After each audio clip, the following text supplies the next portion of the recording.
வணக்கம். உங்க பிள்ளையோட ஸ்கூல் எப்படி நடக்குதுன்னு எப்பவாவது யோசிச்சு பார்த்திருக்கீங்களா? பல வருஷமா ஒரே மாதிரி இருந்த ஒரு சிஸ்டத்துல இப்போ ஒரு பெரிய புரட்சியே நடந்துட்டு இருக்கு. வாங்க அந்த மாற்றத்துக்குள்ள போய் அது நம்ம கல்வியை எப்படி மாத்த போகுதுன்னு இன்னைக்கு நம்ம பார்க்கலாம். வாங்க இந்த கேள்வியை கொஞ்சம் யோசிச்சு பார்ப்போம். உங்க பிள்ளைங்க படிக்கிற ஸ்கூல்ல பாடத்திட்டத்திலிருந்து பட்ஜெட் வரைக்கும் எல்லா முக்கியமான முடிவுகளையும் எடுக்கிற அதிகாரம் யார் கையில இருக்கணும்? எங்கேயோ தூரத்துல இருக்கிற ஆபீசர்ஸ் கையிலையா, இல்ல அந்த ஸ்கூலோட சம்பந்தப்பட்ட நம்ம கையிலையா? இதுதான் இன்னைக்கு நாம பார்க்க போற முக்கியமான விஷயம். சரி, அப்போ இந்த ரெண்டு மாடலையும் கொஞ்சம் ஒப்பிட்டு பார்க்கலாம். லெஃப்ட்ல இருக்கிறது பழைய சிஸ்டம். பாத்தீங்கன்னா எங்கேயோ ஒரு ஹெட் ஆஃபீஸ்ல முடிவெடுப்பாங்க. அதை எல்லா ஸ்கூல்ஸ்க்கும் ஒரே மாதிரி ஒரே வேகத்துல அனுப்புவாங்க. ஆனா ரைட்ல இருக்கிறது தான் புதுசான ஸ்கூல் பேஸ்டு மாடல். இங்க முடிவுகள் அந்தந்த ஸ்கூல்லையே அவங்கவுங்க தேவைக்கு ஏத்த மாதிரி எடுக்கப்படுது. ஒன்னு ஒரு பெரிய மெதுவா நகர்ற மஷின் மாதிரி, இன்னொன்னு ரொம்ப சுறுசுறுப்பா வேகமா வேலை செய்யற ஒரு லோக்கல் டீம் மாதிரி. இந்த மாற்றத்தை நாம சரியா புரிஞ்சுக்க ஒரு 6 முக்கியமான விஷயங்களை ஒன்னொன்னா பார்க்க போறோம். முதல்ல நம்ம ஸ்கூல்ஸை யார் நடத்துறாங்கன்னு பார்ப்போம். அப்புறம் இந்த புது மாடல்னா என்ன, அதோட நன்மைகள், அதுல இருக்கிற சவால்கள், அது எப்படி நிஜத்துல வேலை செய்யுதுன்னு பார்த்துட்டு கடைசியா இதுதான் நம்ம பள்ளிகளோட எதிர்காலமானு யோசிப்போம். சரி, முதல்ல அந்த பழைய சிஸ்டம் எப்படி இருந்துச்சுன்னு பார்க்கலாம். இந்த முறையில கல்வி சம்பந்தப்பட்ட எல்லா முக்கியமான முடிவுகளும் எங்கேயோ ஒரு ஹெட் ஆஃபீஸ்ல இருந்து தான் வரும். அதாவது டிஸ்ட்ரிக்ட் ஆஃபீஸ்ல இருந்தோ இல்ல சென்ட்ரல் ஆஃபீஸ்ல இருந்தோ வரும்.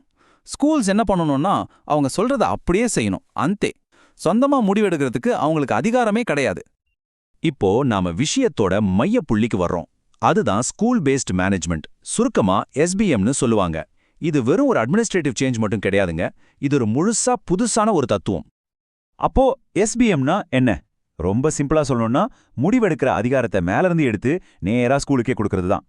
இதனால என்ன ஆகும்னா ஸ்கூலோட உண்மையான தேவை என்னன்னு தெரிஞ்ச டீச்சர்ஸ், பெத்தவங்க, சில சமயம் ஸ்டூடெண்ட்ஸ் கூட டைரக்டா நிர்வாகத்துல கலந்துக்க முடியும். ஒரு உண்மையான மாற்றத்தை கொண்டு வர முடியும். இதோட அடிப்படை தத்துவமே ரொம்ப சிம்பிள். ஸ்டூடெண்ட்ஸ்க்கு பக்கத்துல இருக்கிறவங்களுக்கு தான் அவங்களோட கல்வியை பத்தி முடிவெடுக்க சரியான தகுதி இருக்கு. அதாவது டெய்லி ஸ்டூடெண்ட்ஸோட கஷ்ட நஷ்டங்களை பார்க்கறவங்களால தான் அவங்களுக்கு எது நல்லதுன்னு சரியா முடிவு பண்ண முடியும், இல்லையா? இந்த SBM மாடல் நிக்கிறதுக்கு சில முக்கியமான தூண்கள் இருக்கு. ஒன்னு, டீச்சர்ஸ், பெத்தவங்கன்னு எல்லாரும் சேர்ந்து முடிவெடுக்கிறது. ரெண்டாவது, அந்த முடிவுகளை செயல்படுத்துறதுக்கு ஸ்கூலுக்கு முழு சுதந்திரம் கொடுக்கறது. ஆனா ஒன்னு, அதிகாரம் வந்தா கூடவே பொறுப்பும் வரணும். சோ எடுத்த முடிவுக்கு அவங்க தான் பொறுப்பு.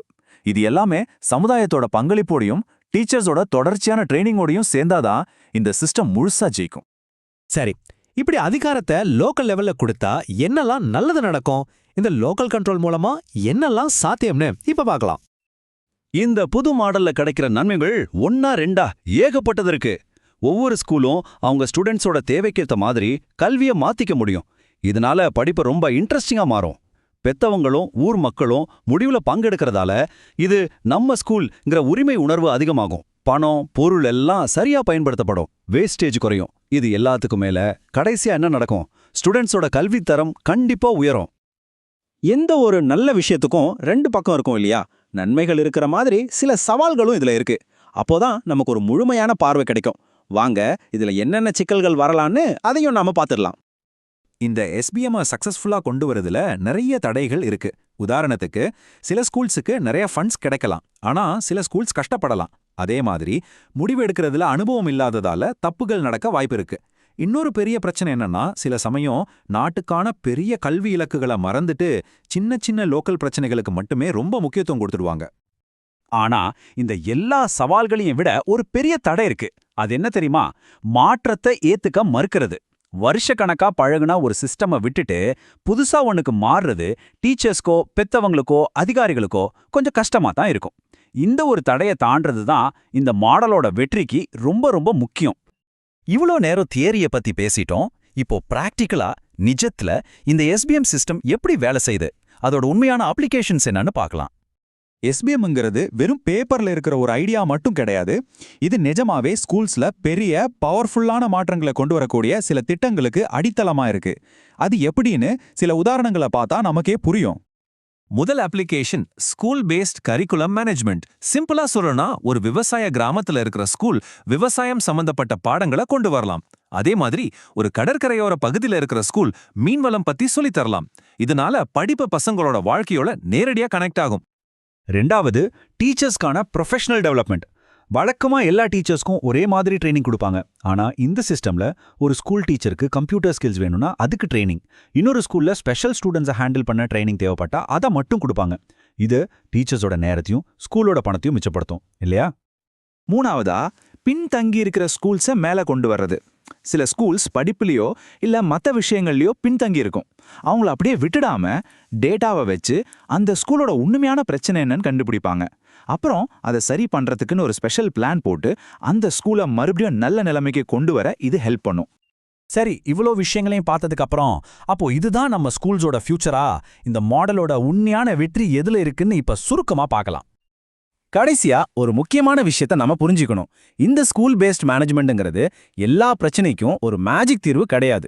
இதோட வெற்றி மூணு விஷயத்துல தான் இருக்கு. 1, சம்பந்தப்பட்ட எல்லார்கிட்டையும் வெளிப்படையான பேச்சுவார்த்தை. 2, பிளானை சரியா செயல்படுத்துற திறமை.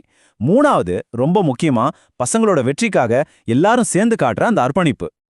இந்த உரையாடலை முடிக்கிறதுக்கு முன்னாடி உங்ககிட்ட ஒரு சின்ன கேள்வி. ஒருவேளை உங்க ஏரியா ஸ்கூல்ல மாத்துற முழு அதிகாரமும் உங்க கைக்கு வந்தா நீங்க செய்யற முதல் மாற்றம் என்னவா இருக்கும்? லைப்ரரிய சூப்பரா மாத்துவீங்களா? இல்ல கிரவுண்ட பெருசு பண்ணி விளையாட்டு வசதிகளை அதிகப்படுத்துவீங்களா? இல்ல பசங்களுக்கு பிடிச்ச மாதிரி புது சிலபஸ் கொண்டு வருவீங்களா? யோசிச்சு பாருங்க. ஏன்னா அந்த புது சிஸ்டம் படி அந்த அதிகாரம் உங்ககிட்ட தான் இருக்கு. நன்றி.